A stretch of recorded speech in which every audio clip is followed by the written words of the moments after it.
I think it can affect the whole space tomorrow. This is an exact replica. Hey everybody, I hope you had a good trading day. It was very quiet, even with the Fed minutes, which we'll go over later. So stay to the end.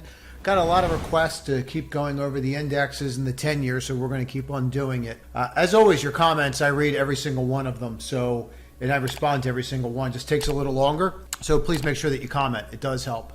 And lets me know where to go with the content. But let's just talk about NVIDIA and earnings. So we had three huge stocks that had earnings tonight. We're going to go through all three and talk about what it means for tomorrow. So you can see with NVIDIA right now, you're at 159.28 at the time of recording this.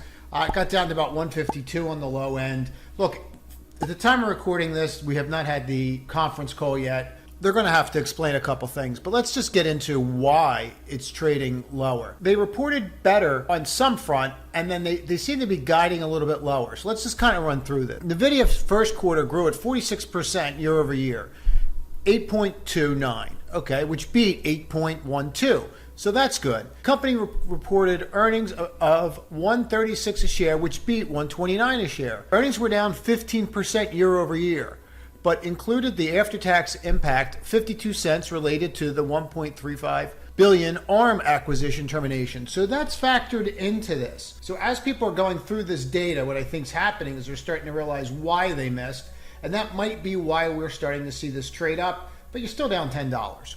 So we have to see what happens going into the call, and this will come out before the call. They seem pretty happy and upbeat. I don't really know what else anybody would expect of them. But when you're saying you expect earnings of revenue to come in at 8.1 versus the estimate of 8.45 in the second quarter, you're reducing your growth rate. Nobody wants to see NVIDIA reduce their growth rate. So this better be one heck of a conference call, or tomorrow in the next couple of days, we're going to see selling in semiconductors. Because if NVIDIA is slowing down, there's no way that was factored into this number. It's just not feasible. So maybe you get a short squeeze on it, but overall, where I'm going with this, I would still be leaning to the short side, just like we were doing in the trading room today. Currently, just caveat, I'm short this right now. I've been playing it after hours as well. But I think you need to look at this tomorrow and kind of understand what's happening, see how it acts after the conference call, which will be after this has been recorded. But this is definitely one where you want to look at putting yourself in a position where you want to stay out of the way. I mean, I just can't be any clearer. This needs to settle down. If you look at this, there's no reason that you can't go to some of these levels. I mean, there's no reason. Let's just go through them. So you look at where you're at right now, where you've been to. There's no reason you can't get down here. 0, and that gets you at 153. You're already there. If you break that, it starts getting it can get really, really nasty. So I'm not so sure that we're going to see a 136. But if this was to pick up, could it happen in the next couple of weeks? Yes, it absolutely could happen. So the majority of these kinds of names, and again, I'm not saying that this is going to happen, but we're seeing a lot of these names go all the way back down. And I'm not saying that we're going to go to 45 on NVIDIA, but ARC did it. So is it a possibility? Yeah. Some of these names actually did do it. So if you go and take a look at like ARC K, to say that, that can't happen. Well, here it is. Here's that level. You were within $3 of it. So yeah, it can happen. Here's PayPal. So put that in perspective. Okay, here you are at the pandemic level, and you actually went below the pandemic level. So it can happen. So don't think that it can't happen. It can. Now, Snow, on the other hand, is a very easy read. You can see we're at 114 after closing at 132.77. Numbers are right over here. Now, what's interesting about this is not too hard to read what happened. So to go through Snowflake, what we're looking for here is exactly why are we selling down? Well, first off, it's the highest price per sales of any software company that's out there. So they had to crush. Okay, they did not crush, and their expenses were greater. But let's look at these numbers. First quarter revenue increased by 85% year over year to $422 million. Okay, that beat the estimate of $412. That's great.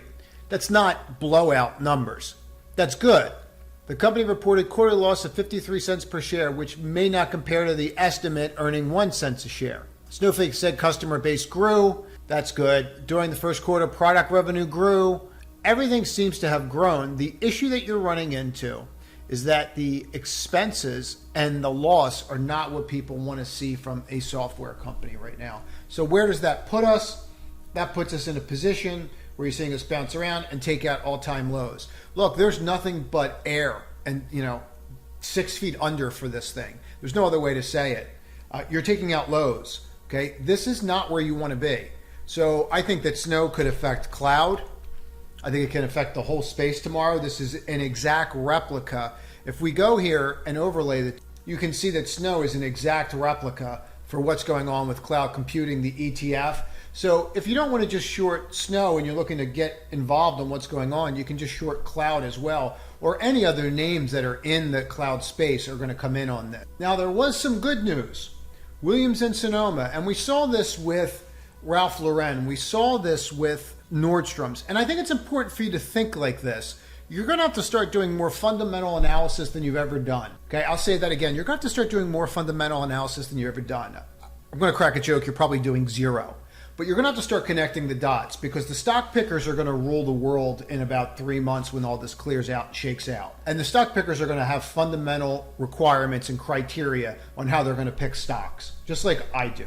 But where I'm going with this is understanding that Nordstrom's is doing well, Ralph Lauren's doing well. That lets us know that the high end's doing fine while we're watching the low end get absolutely crushed, right?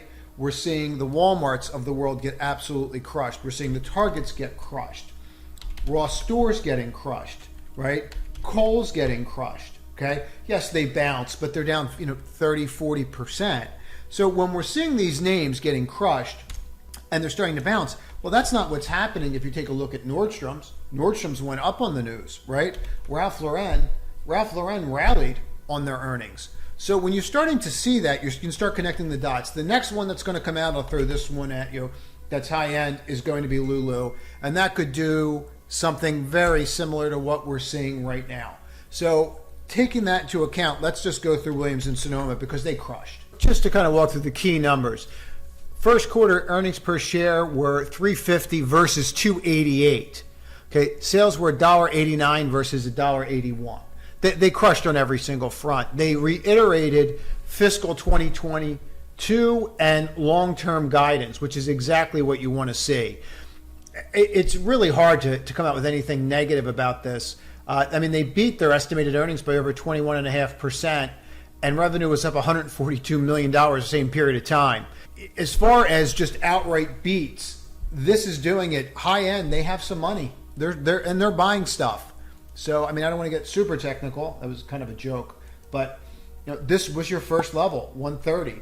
And this looks like it's going to push higher and continue to push higher tomorrow. Now, if you take a look at where you're at on the market, what's going on, you're trying to hang in here. Now, after hours, you're down. I think the Qs are going to have a hard time. So if I was going to go out there, you had NVIDIA. They need to have a heck of a conference call. So if NVIDIA doesn't do what it's supposed to do, Snow did what it's supposed to do, I'm going to have software and semis come down tomorrow. How am I going to go up? I'm not. But what you're going to start seeing is this is IWM. Now, small caps tend to move, they move faster and sooner after you go through a period of rates coming down. In other words, here's the 10-year. You can see how the 10 years rallying. That's going to be good for IWM.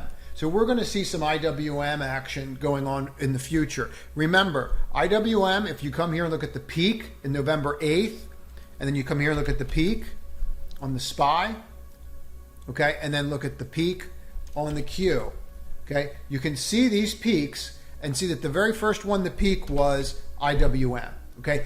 Always the first to fall, always the first to rally. Small cap names, they're highly tied to what's going on out there right now. If you could support the channel by liking this video and subscribing, that would be great.